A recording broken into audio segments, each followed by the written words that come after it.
Salut la compagnie, c'est Jules Melon et aujourd'hui dans un ciné critique, très à chaud, dans la Melon Mobile à la sortie du cinéma, je vais vous parler d'un film d'horreur, voilà, comme ça, sans trop essayer de laisser passer du temps dessus, parce qu'il y a quand même pas mal de choses à dire sur ce Longlegs, quatrième long métrage du réalisateur Oz Perkins, ou Osgood Perkins, hein, si vous préférez, le fils d'Anthony Perkins, vous savez, celui qui a été le héros dans Psychose d'Alfred Hitchcock, à savoir donc que notre metteur en scène ici, il a baigné très jeune dans un univers particulier. Oz Perkins qui avait notamment fait Gretel et Hansel il y a 4 ans, dont j'avais parlé en podcast avec l'ami Nicolas, anciennement Artopolis. Et alors ici, on l'attendait avec impatience, cette œuvre horrifique, parce que les premiers retours étaient très très bons, y compris de mes collègues de la 7ème Illusion, qui en ont parlé en podcast publié hier.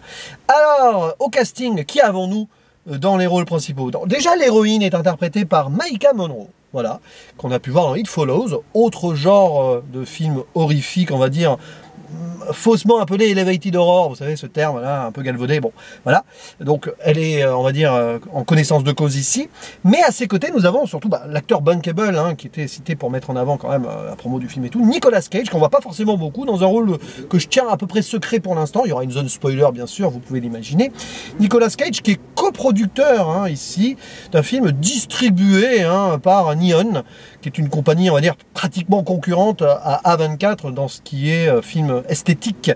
Voilà, et c'est un film qui donc est très travaillé sur sa forme. Citons aussi la présence de Alicia Witt, ou Witt, je sais pas comment on prononce, ça dépend de ses origines, qui joue la mère de l'héroïne, et Blair Underwood qui interprète son collègue de travail au FBI. Car oui, c'est ce qu'on va faire là, suivre une héroïne qui travaille en tant qu'agent, donc un petit peu seule au milieu des hommes. Bon, elle a une autre collègue féminine, mais vous voyez peut-être à quel film ça peut faire référence. En plus, ça se passe dans les années 90. On voit le portrait de Bill Clinton là. Bref, elle va être amenée à enquêter sur un tueur en série très mystérieux qui ne laisse aucune trace ADN, pas de témoin, mais quand même des lettres sur place, avec des codes à déchiffrer, avec des sigles. Tiens, peut-être que ça vous rappelle un autre film, sorti plus récemment dans les années 2000. Bon, elle a l'air un petit peu médium sur les bords, elle a des feelings, des intuitions qui va la mener vers quelque chose d'assez tragique dès le début, dès la deuxième scène, après une introduction assez particulière. Et donc, forcément, on va la mettre vraiment sur le terrain et elle va de plus en plus, au fil des découvertes et des trouvailles ou autres, être très impliquée dans quelque chose qui risque de la dépasser vraiment, parce que c'est un film, c'est une fiction, donc elle va forcément avoir un lien plus ou moins avec ce qui se passe. Alors ce qui se passe, c'est assez simple sur le papier, plusieurs familles sont tuées, avec toujours un même motif, c'est-à-dire que la fille va fêter son anniversaire le 14 du mois, et on remonte comme ça 20 ans en arrière, dans les années 70, à un premier massacre dans une ferme en lien à la religion. Évidemment, la religion est importante dans le film, forcément, d'autant plus que la mère de notre héroïne est assez croyante. Ah, tiens, alors oui, là on est vraiment dans l'Amérique aussi. Oui, ça va se dérouler comme cela en mode thriller mystère où on cherche donc un tueur qui laisse des traces derrière lui. Ça va vous rappeler un autre film du même réalisateur que celui qui laisse des sigles d'ailleurs, des années 2000. Mais bon, là, un film mon film préféré de ce réalisateur dans les années 90. Là, je vous ai laissé des clés, des mystères et des épaissir, mais non, en fait, je vais vous donner ma réponse maintenant. Donc oui, il y a la vibe, le silence des agneaux, pour l'agent FBI féminine jeune qui est un petit peu au milieu comme ça. Côté Zodiac avec les sigles, et Seven aussi pour trouver ce tueur mystérieux qui semble assez maléfique. Bon, mais au-delà des références et des influences, parce qu'on peut en trouver d'autres, mais on va pas s'amuser à faire un jeu comme ça. Qu'est-ce que ce film vaut donc, que ce soit sur le fond et la forme, parce que là tout est très lié en fait. Déjà, première chose à dire, c'est que si on a vu Gretel et Hansel, donc le précédent du monsieur, il n'y a aucune surprise stylistique. On voit qu'il joue beaucoup sur les espaces avec des plans souvent posés pour bien nous montrer les personnages plus ou moins enfermés dans ce qu'ils vivent autour d'eux.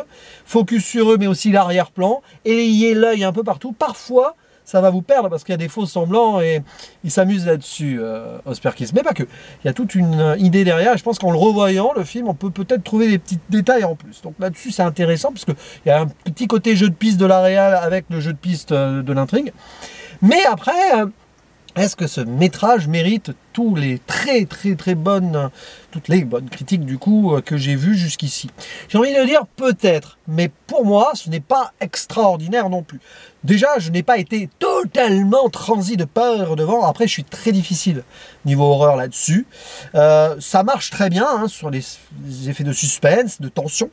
Donc ça oui. Et j'ai passé un très bon moment devant, quoique parfois un peu longué, parce que je pense qu'il se perd dans certains effets de style, pour une intrigue finalement qui est faussement complexe, alors qu'on veut nous mettre un peu dans la complexité par moment. Bon, mais j'ai envie de dire que sur le plan de la réalisation et le jeu de celle-ci par rapport à la tension et ce qui va pénétrer, on va dire, l'héroïne et le trouble qu'elle va forcément en sortir d'une manière ou d'une autre, ça c'est vraiment diablement, diablement, regardez, efficace. Oui, parce qu'il y a un rapport à l'occultisme et j'ai mis ce t-shirt totalement par hasard sans en savoir plus sur le film d'ailleurs. T-shirt d'un groupe français, voilà, d'amis que je salue s'ils passent par là. Et c'est quand même fort bien, mais pour moi aucune surprise en fait. C'est le genre de film que je m'attendais plus ou moins à voir dans le côté esthétique, arty, horrifique. Bon, peut-être qu'il souffre en fait quand même un petit peu de ses références et influences. Un tout petit peu. On voit que Oz Perkins, il a beaucoup mangé cinéma. Je pense que c'est le père aussi qui est passé par là, mais pas que. Parce que quand même, son père est décédé il y a un petit moment maintenant. Donc, outre ce que j'ai dit au début, on voit qu'il joue là-dessus. C'est presque, d'ailleurs, là aussi, une autre forme de jeu de sa part. Parce que le personnage maléfique, potentiellement tueur, donc qu'on voit souvent, ça peut faire penser de toute façon, de facto, aussi au tueur dans Le Silence des Agneaux, aussi. Donc c'est vraiment très fort ça, hein, comme influence primaire. Mais derrière, voilà, toute cette folie ou pas, on essaie de la décortiquer avec l'héroïne et on se rend compte en fait que sur le côté thématique profond et sur le fond pur du film, c'est assez pauvre, j'ai envie de dire. Vous voyez, c'est dommage parce que on va pas essayer de creuser autre chose que finalement ce qu'on nous donne dans l'attention, ce qui est déjà là. Alors certes, il y a l'aspect familial, l'aspect filial aussi qui joue et qui est intéressant. Il y a un petit côté aussi la place de la femme dans la société. Pas pour rien qu'on met une agent féminine donc dans un FBI très masculin, surtout dans les années 90. Mais qu'est-ce que ça veut pousser et dire de plus? Peut-être quelque chose sur l'Amérique et le côté puritain, aussi on joue sur la religion, on va dire la place de la femme au foyer et dans ce genre de religion. Dans tout le film, on le sent, ça, côté femme poupée peut-être aussi indirectement, qui est dénoncé là. Je pense d'emblée aussi, alors ça va avoir un écho vers la fin du film, mais j'en dis pas plus, avec la famille de son collègue où on voit sa femme, elle est assez dévouée comme ça, hop, elle récupère la veste, hop, avec la fille là qui attend son anniversaire. Il y a des trucs un petit peu bizarres là, on sent que, comme on le dit l'expression, le diable est dans les détails, et peut-être que le diable est un peu partout aussi. Et en fait, quand tu réfléchis sur chaque scène et tout, tu te dis il n'y a pas vraiment de surprise. Donc tout ce qui peut être révélation, fausse complexité machin, avec des messages à décoder, ouais, c'est un petit peu factice et artificiel au final, juste pour aller au bout, on va dire, de la tension et nous mener vers la conclusion. Niveau acting, ça se passe super bien, hein, évidemment, pour Maïka Monroe, parce qu'elle est parfaite dans ce rôle-là, je trouve, où elle est un peu paumée, mais en même temps, elle a quand même une sorte de pouvoir en elle. Voilà, dès le début, on le sent. Nicolas Cage, alors, bon, le rôle qu'on lui donne, c'est du pur Nicolas Cage, mais il se donne à fond aussi autre que les trucs qu'il a pu faire dans certains cabotinages série B, série Z, même si parfois on est un peu dans ce grotesque-là. C'est-à-dire que le film va arriver vers un moment, donc on le voit plus, joue trop aussi sur le personnage de Nicolas Cage. Ce film est un vrai jeu, en fait, un jeu horrifique, de tension, mais un jeu esthétique aussi. Et alors voilà, après sur le plan purement en réalisation, c'est très malin tout le temps. C'est pas un film de petit malin pour autant, c'est juste parfaitement maîtrisé et il en joue de cette maîtrise-là. Tant et si bien que parfois il surjoue la forme, pas forcément de façon toujours très utile. Exemple, bon, dès le début, moi j'aime bien cette scène d'intro où vous avez un format différent quand il y a des scènes du passé et des scènes du présent. Ça, c'est du déjà vu, tout ça. Mais cette scène du début où, en fait, le personnage de Nicolas Cage, qui est là, voilà, très vite, mais on le voit pas. Enfin, pendant le film, pendant un long moment, on voit pas son visage. Il déborde de la caméra, point de vue de l'enfant, hop, c'est normal finalement. Il y a tout un intérêt là-dessus, et on voit que la menace est déjà là, mais quelle est cette menace? On n'en sait pas plus pendant un bon moment. Tant et si bien que finalement, la révélation n'a pas vraiment de grand intérêt, il y aurait pu avoir un mystère total à ce sujet, c'est pas bien grave. Et il y a voilà, cette idée d'indicible aussi, quelque part, et de visible sans être visible. J'aime bien l'idée, d'autant plus qu'après, quand chez elle, l'argent Harker va se retrouver avec peut-être une sorte de shape, oui, il y a du Carpenter aussi dans les références, où on se demande s'il y a vraiment, c'est vraiment dans sa tête, la caméra rentre dans sa tête, ou dans ses perceptions, ou s'il y a vraiment quelque chose. C'est très intéressant ça. Et on voit très vite qu'il y a un côté mystique quasi qui sort du réalisme potentiel derrière, et pourtant pas tant que cela. Et le film jongle là-dessus de façon plutôt maligne, quand même. C'est un film, voilà, ça, qui fonctionne. Mais moi personnellement, ça ne m'a pas transcendé en fait. Parce que je les ai vus les codes, et je les vois à chaque fois qui se développent de scène en scène. Et alors, c'est que ça pollue peut-être mon immersion totale, et c'est peut-être pour ça que j'ai pas eu vraiment tout le temps très peur. Enfin, au-delà de peut-être de la tension et tout, sur certaines scènes quand même, ça fonctionne. Voilà, des petites scènes de flash aussi, ou avec des photos. Oui, il y a des moments un peu frontaux sur la mort. La mort est partout aussi, comme le diable en finale. Et tout ça est très passionnant, certes, mais moi je l'ai ressenti. Voilà, il y a un côté Fincher, évidemment, là aussi on peut sortir. J'ai vraiment beaucoup pensé à Seven. Et pourtant, Seven, j'adore, et Le Silence des Agneaux aussi. Mais justement, ce film passe après, et finalement, qu'est-ce qu'il en fait de plus? Après, voilà, c'est intéressant que ça se passe quand même au niveau donc, de cet aspect religieux ultra guindé d'une Amérique qui a forcément aussi du mal à ouvrir ses perspectives. L'aspect aussi à l'enfance ou à le fait de grandir. Il y a cette idée-là aussi, refuser de grandir d'une manière ou d'une autre, peut-être. Pour ça que les anniversaires peuvent être vus comme des moments qui pourraient apporter de la mort. Il y a cette idée-là, parce que le personnage de Nicolas Cage, à un moment, il y a une scène dans la voiture comme ça, où il pète un plomb, et cette idée de est-ce que vivre et vieillir ou grandir, c'est finalement, est-ce que ça vaut le coup dans ce monde-là? Mais voilà, ce sont autant de pistes qui ne sont pas forcément très creusées. Je suis un petit peu là juste pour donner lieu à quelques scènes fortes. Donc petite zone spoiler quand même, parce que l'idée est intéressante là.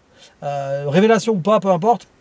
Alors, il y a tout un jeu aussi sur que le personnage de Nicolas Cage soit donc Longlegs, hein, c'est d'emblée dès le début. On ne sait pas qui est ce monsieur, c'est un ami d'un ami qui vient, voilà, qui est un fabricant de poupées sataniste qui visiblement s'est fait posséder par le diable et peut mettre le diable dans la tête des poupées qu'il construit, et des poupées qu'il va offrir donc à des familles qui vont faire des tueries derrière. Donc c'est pas vraiment lui le tueur en fait, hein, c'est le bras armé du diable. Bon, bah, il s'avère qu'il a fait pareil avec la mère de notre héroïne, et on le voit dès le début. La scène du début, bah oui, c'est la jeune Lee Harker, et en fait, il n'y a pas trop de surprise là-dessus.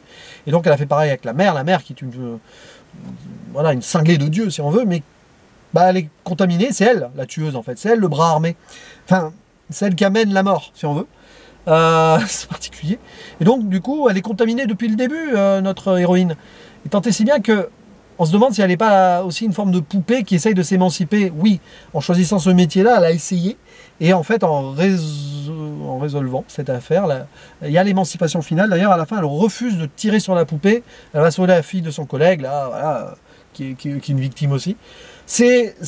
Oui, on voit l'ouverture derrière, la visée féministe pour trouver la place de la femme, ce qu'il faisait déjà dans Gretel et Hansel en retournant le conte de fées. Mais bon, la vie n'est pas un conte de fées. D'ailleurs, dans le film, on le voit, la vie n'est pas un conte de fées. Hein. Et oui, alors, ouais, bah, il y a le diable, et puis il y a le méchant fabricant de poupées qui met le diable et qui est le bras armé du diable. Ça, vous voyez, c'est très artificiel pour donner, en fait, une résolution et une finalité à l'intrigue. Mais c'est pas ça qui m'a plu, et au contraire, moi, je pense que ça alourdit, en fait. Mais sur le reste, évidemment, il fallait qu'il y ait une conclusion. La fin fonctionne plutôt bien, mais c'est rapide. C'est rapide, et puis ça n'apporte pas forcément grand-chose sur le plan purement cinématographique sur le final, si ce n'est donc cette tentative, bah oui, face à la mère, elle doit tuer la mère. Oui, c'est ça, elle tue pas le père, elle tue la mère. Là. Donc elle va de l'avant comme ça. Bon, à un moment j'ai eu peur qu'il y aurait une révélation comme quoi le personnage de Nicolas Cage serait le père de l'héroïne, mais non, on n'en fait rien. Alors, il y avait toutes les pistes ouvertes pour que ce soit le cas, hein. Mais bon, voilà.